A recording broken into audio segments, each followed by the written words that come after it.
In the heart of Lagos, a city that never sleeps, there was a small restaurant. We can call it a buka. It was always full of noise and life. The air was thick with the delicious smells of jollof rice, sizzling suya, and spicy pepper soup. People came from all over to eat there. They would laugh loudly and talk about their day. In the middle of all this noise and chaos was a waitress named Aisha. She was a very hard-working woman. She moved quickly between the tables, her smile as warm as the Nigerian sun. Aisha was not the owner of the buka, but she worked as if it was her own. She treated every customer with respect and kindness, making sure they were happy. Aisha had a special heart. She noticed things that other people were too busy to see. She saw the tired mother trying to calm her crying baby. She would go and offer a kind word or a small piece of sweet puff to the child. She saw the old man who ate alone every day. She would take a few extra minutes to sit and ask him about his day, making him feel less lonely. Her kindness was not for show. It was a part of who she was. It came from a deep place inside her. She believed that even a small act of goodness could make a big difference in someone's world, and she lived this belief every single day. Her life was not easy. Aisha worked long hours, from early in the morning until late at night. The money she earned was just enough to take care of her own family. She had dreams of one day opening her own bigger, better restaurant. But this dream felt very far away, like a distant star in the night sky. Still, she never let her own struggles make her bitter or unkind. Instead, her challenges made her more compassionate. She understood what it meant to have a little, and she knew the pain of hunger. This understanding shaped her actions and made her a shining light in the busy buka. One hot afternoon, amidst the usual crowd of customers, Aisha noticed someone new. He was a young boy, maybe 10 or 11 years old.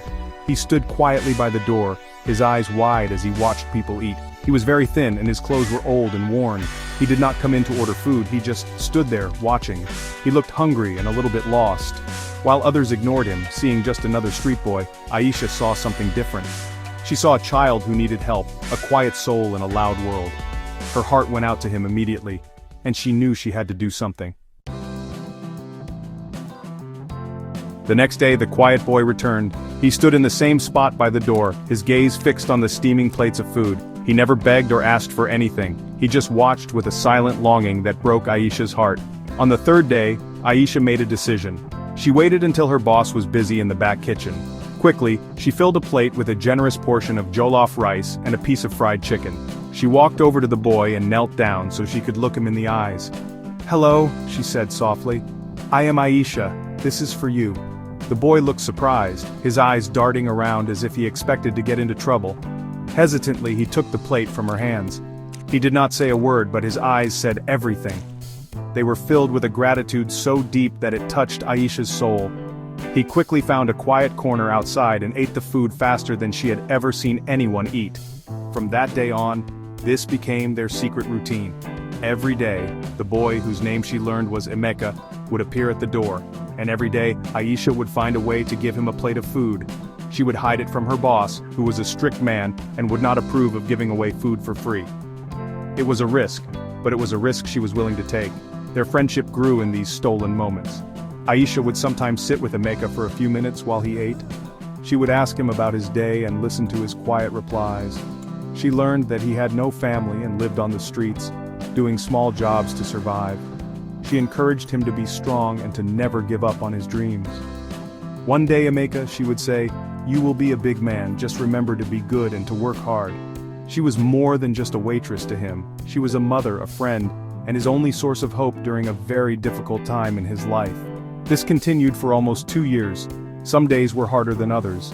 There were times when the restaurant was too busy, and Aisha struggled to find a moment to sneak the food to Emeka. There were also days when her boss was in a bad mood, watching her every move. On those days, she would use her own small tips to buy Emeka a snack from a nearby street vendor. It was a sacrifice, but to her, it was not a burden.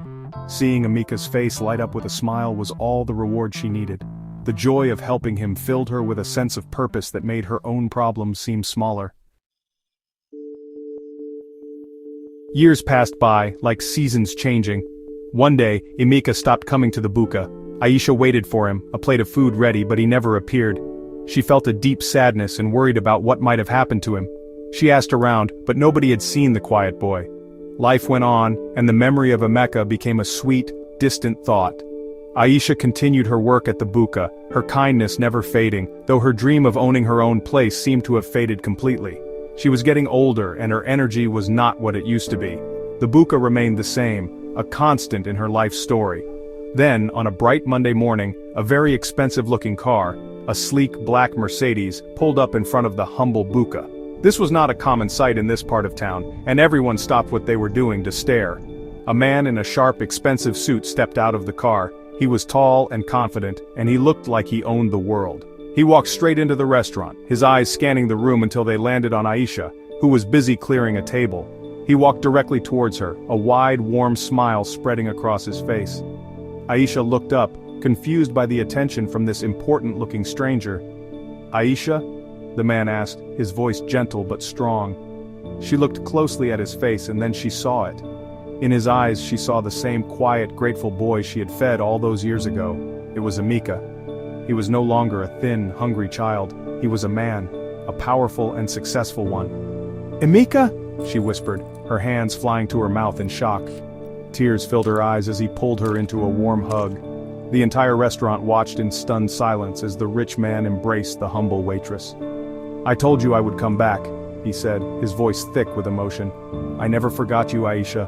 I never forgot your kindness." Emeka had become a billionaire. Through hard work, a sharp mind, and a little bit of luck in the tech industry, he had built a massive empire. But through all his success, he had never forgotten the woman who showed him kindness when he had nothing. He told her how her daily meals and encouraging words gave him the strength to keep going. He said her belief in him made him believe in himself. He had spent years searching for her, and now that he had found her, he was here to change her life, just as she had once changed his. It was a reunion that felt like a scene from a movie, a testament to a bond forged over secret plates of jollof rice. Emeka led Aisha outside where his driver stood waiting. He told her that her days of working in the small buka were over. He remembered her dream, the one she had shared with him during their quiet talks. He told her he was not just there to give her money. He was there to give her a new beginning. A few weeks later, in a prime location in West Africa, a grand opening was held. It was for a beautiful, modern restaurant, far bigger and more elegant than the old buka. The sign outside shone brightly, and on it was a name, Aisha's Place. Emeka had built it for her. He had opened a big restaurant just for her. The new restaurant was a dream come true. It was spacious, with beautiful decorations that celebrated Nigerian culture. It had a state-of-the-art kitchen and a staff that Aisha could now lead as the proud owner. On the opening day, Emeka stood by her side and told everyone the story of how she had helped him. He told them that Aisha's Place was more than just a restaurant. It was a monument to the power of kindness. He established a new rule for the restaurant. No one who was hungry would ever be turned away. A portion of the profits would always go towards feeding the poor, ensuring Aisha's legacy of compassion would continue for years to come. Aisha's life was completely transformed. She went from being a waitress who struggled to make ends meet to a successful business owner. But the wealth did not change her heart. She was still the same kind, compassionate Aisha. She treated her employees with respect and her customers with warmth. Every day she would personally oversee the program to feed the hungry, making sure every person was treated with dignity, just as she had treated Emeka. Her story became an inspiration, a reminder that the seeds of kindness we plant today can grow into mighty trees of blessings in the future, providing shade and fruit for many. This true story teaches us a powerful lesson. It shows that kindness is never wasted. A small act, a simple plate of food, a few words of encouragement. These things may seem small to us, but they can change the course of someone's entire life. We never know who we are helping or what they might become. We should help others not because we expect a reward, but because it is the right thing to do. Aisha's reward was unexpected, but her true treasure was the goodness in her heart. Let us all strive to be like Aisha, to spread kindness wherever we go, for it is the most valuable currency we have.